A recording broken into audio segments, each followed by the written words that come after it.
Eamon Khan here, 4 seconds out in the McCracken's gym in Birmingham with Oscar De La Loya McCracken. That's a great name to start off with. I've seen that people have really taken to that already. But Oscar, it's good to hear from you, first of all. And good to hear about the career path now turning professional with the debut coming very soon. Oscar, how's life? Yeah, good. Busy, you know. Yeah, been a bit manic. Been training now for about 6 months. Like a pro. I've been wanting to turn over for years now. The time's right. And obviously announced my fight on Friday and the nickname, and it's just sort of taken off. Everybody's loving it. It's been a great reception. Yeah, so Spencer kind of spoke to me, I think it was the back end of last year, maybe it was a little bit sooner than that, and he said to me about you're going to be looking to turn over very soon, and he talked about your background as well, which was quite interesting because we were just saying off camera that got a similar sort of background, that says maybe the same sort of background, didn't quite qualify as you did, but that makes me understand and know some of the things that you went through. And I was wondering, like, why do you want to, trade all that in for this career path, which sees you kind of use your brains in a different way? You've got to kind of protect them. So what made you want to make that switch over? Well, really, I was training properly when I was from a kid, really. Obviously, I've always been around it. My dad's been a pro fighter, top coach. Obviously, my uncle, my brother's training fighters. So I've been around boxing my whole life. I've always wanted to be a boxer. I never liked the amateur stuff. Just never wanted to go into the amateur. So I've always wanted to be a pro. So from about 14, 15, I've been in the gym sparring my dad's lads as well. I've always been in the gyms training. So I've always wanted to do it. But I probably first had a proper conversation with dad when probably about 18. I said, look, I want to do it. And he said to me, look, it's a hard game. You need to have a backup in it. You can't just go into it thinking you're going to be the next big thing. But me being me, you could say really that my backup to being a lawyer. I went off. I went and done my law degree, my LLB in Worcester. And, I just took it a day to come. I didn't think it was going to spiral into what it has. But, yeah, I ended up graduating from University of Worcester with a first-class law degree. And then, like we was just talking off camera, I thought, you know what, if I can do that, I can definitely move towards qualifying. So I did my LPC. And my master's on the side as well. I got through that, and then I've secured a training contract as well to start now. So I'm almost there, but yeah, it's a long journey in that. But yeah, so that's really what the delay was. Really, I wanted to turn over when I was 18, but just kept trying and kept going with the law stuff as well, and that's going really well. And then it's all just fell into place now. Things were meant to be. The name. My dad come up with the name. We was in the Matt Windle, my dad's fighter, former Commonwealth champion. We was in the Cayman Islands. He was defending his title, and we was having a discussion with some of the lawyers from the promoters over there. And my dad just come out with it and just said it, and the whole room went up in laughter. And I thought, that's actually a really good one. And the funny thing is, I'm actually named after Oscar De La Hoya as well, which is crazy. So. Because obviously all the boxing heritage I'm from, so yeah, it's just crazy. I'm just really appreciative of everyone's support, and I just can't wait to get going on the May 25th on my debut. Securing a training contract is almost like securing a world title these days with the route in the competition that is so fierce in that industry. But I wondered where you feel you can transfer some of your skills that you've learned in the undergrad and master's degree in law and working in the field into boxing. Where do you feel you can bring those skills over? Well, it's funny, when I was doing my degree, I always used to say to my old man, right, I got my exam in 4 weeks, so it'd be like a camp. You'd get ready for your exam by doing a camp. You do 4 weeks of revising. You wouldn't see anybody. You take yourself off, and you advise you be disciplined. You couldn't go out. You couldn't go and get drunk and be hungover. You have to revise. So I always used to say that this is like a camp. Me preparing for my exams, like a camp, and he understood it when I explained it like that. So listen, you know yourself that trying to qualify is just a nightmare. The competition's outrageous. There's so many hoops you got to jump through. The firms don't really want to give the training contracts out. Well, they do, but they're only going to give out very, very few. And there's thousands and new people every year competing for them. If you want to get one at a top firm, it's just so difficult. So, like what you've touched on, everything I've gone through to come and qualify, the resilience about the show and the discipline about the show, it's all translatable into this game. It's all about discipline and working hard, and that's what I did. That's the sole reason why I got my first class and why I managed to get my masters and complete the LPC. Just pure discipline and working hard, and that's all it is, isn't it? And I know if I can translate that mentality into this game, I'll be successful in it. But I can't not be successful in this game. I've got my old man. I've bought a house. I live next door to my dad. He's on every run in the mornings with me. And then I come into the gym, he's in the gym, and then I've got my brother as well. My brother's here every single night. If my dad's not in the gym one night, my brother's on my case as well. So I've got two amazing trainers on my case, 24/7. I'm just really lucky, and I've got, having my old man by my side, top. He was a top fighter. He's been a top trainer, world champions, European champions, Commonwealth champions, British champions. I'm so lucky that he wants to put the time into me, and then. I just can't wait to get going. May 25th, John Pegg show, Holiday Inn. I just can't wait. I really can't wait to just get my hands in them little gloves and start letting some big shots fly.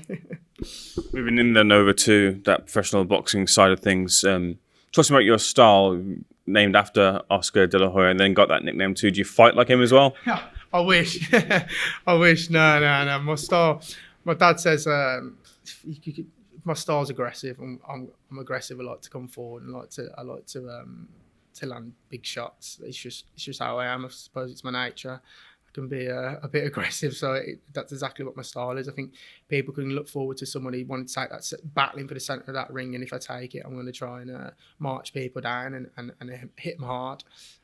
That's just my style. But I wish I was like Oscar De La Hoya, fast and moving everywhere. But obviously, look, I ain't coming from an amateur background, so I'm gonna have to do something a bit different. I can't get in there and start thinking I'm gonna outbox people and I'm gonna be the superstar technical boxer. That'd be deluded of me. I'm gonna have to get the most out of what I've got, what I'm bringing to the table, and I'm gonna have to be super fit, super disciplined, and obviously, hopefully I'm gonna be blessed with a bit of a dig, which is always gonna be helpful. But listen, it's a long way to go. I've just got to focus on winning on my debut. But I think fans will like my style. I'm going to come forward and look to not take people out, really, 100%. Everyone's goal in the sport is different.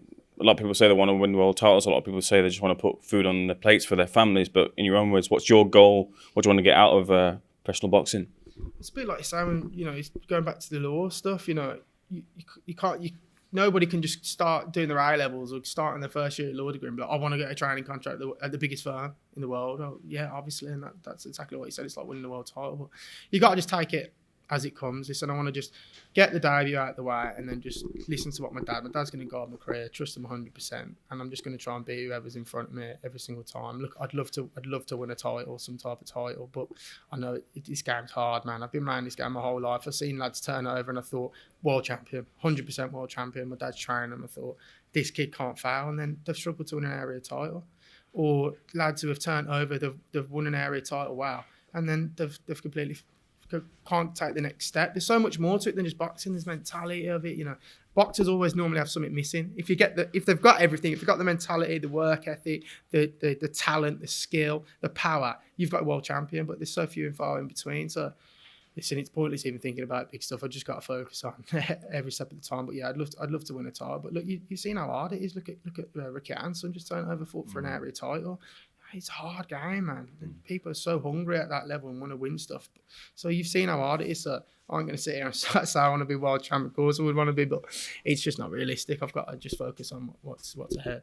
You feel that little bit of pressure with the McCracken name? You've got the Hameds in here as well too, carrying their name as well. That there is that little bit of pressure to be something because of what the lineage brings with it as well. Well, listen, I've been Adam and Sammy in the gym. It's just perfect for me because Adam obviously turned over. My brother got me in amazing shape for his fight out in Poland. He fought. Look at that. For pressure, he's fought in front of 8,000 people on his debut. It's a very different route to me. But seeing them just take it in their stride, especially Adam take it all in his stride, that's just nothing but confidence for me. Because we both come from boxing background. Obviously, he comes from his dad was a superstar. So seeing him just take it in his stride gave me a lot of confidence as well. So anything that I might have thought about that before. I don't think about it at all anymore. I think as well, I'm fortunate because of the law stuff as well. People have really took an interest into it. People are wanting to come and watch me. I play a lot of football. I meet a lot of people. People know my story and want to come and watch me rather than people turning over going, this lad's McCracken. He's going to be big. He's going to be big. I ain't really had that, to be honest. But if it comes, that comes, I'll take it in my stride. But yeah, no, I'm just going to take anything in my stride and not feel any pressure because, it's my career at the end of the day. And, I'm doing it for different reasons. And I'm just really lucky. I've got my dad managing me. He knows this game inside out. He knows exactly what I can and can't do. And he's going to manage me perfectly. Just bringing back the law thing into it, will you kind of keep a little bit of an eye on things, contracts and such, and, make sure the I's are dotted, the T's are crossed? Listen, I've got massive plans for when I qualify. I just need to qualify at the minute. It's just been one long hard slug trying to qualify. But once I qualify, I've got major plans in this game. But yeah, literally get phone calls constantly of fighters. Can you look at this for me? Can you look at this for me? Can you do this for me? And I can't wait to the day where I can just take on as much as I want, and I'm not gonna have to say, oh, sort this out for the firm or do this and do everything. I can't wait to qualify. But yeah, massive plans for when I qualify. Law is there now. That is my career. Hopefully get my training contract sorted. I'm going to be qualified solicitor. That is 100% the plan. But I think they can work in tandem beautifully together. I think we've seen that over the weekend when I put that post up, and so it's got hundreds of thousands of views and people are probably interested in it. But I've had chats. There's very few boxing lawyers in the industry, and obviously none of them are going to have the experience that I'm bringing to the table because I'm actually a boxer and I'll be a qualified solicitor. So that's going to be there for me. I know it is, but I just keep working hard towards qualifying and getting a pro career started. So how far into the training contract are you?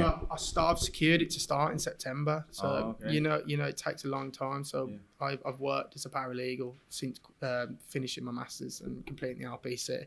I've always wanted to get a training contract, a good firm, a big firm. So I've secured that now. So I'm just looking forward to starting. But like you say, it's just taking so much time to just secure the right one for me. Like you say, it's a bit like signing professional deals with the club. You've got to make sure it's the right move for you and everything aligns, because a lot of people just drop out a lot because it's very demanding, it's very difficult, especially when you're working for certain firms that have, want you to work exceptionally hard and want that to be your whole life. But I've secured that to start in September, so hopefully 2 years from September I'll be qualified. But there's no more exams to do. Like what we was chatting, I've done everything, so I just need to finish the training contract.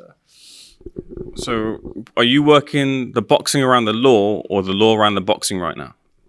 I'm working the boxing around the law. Law's my full-time job. I work for a big firm. I work in the city centre for a massive firm. I've been there for 2 years. My previous experience, I've been very lucky. I've worked at other firms and other big companies. I worked out in the Middle East for a little bit, settling contract disputes, working on disputes between contractors and a massive World Cup stadium. That was an incredible opportunity I had.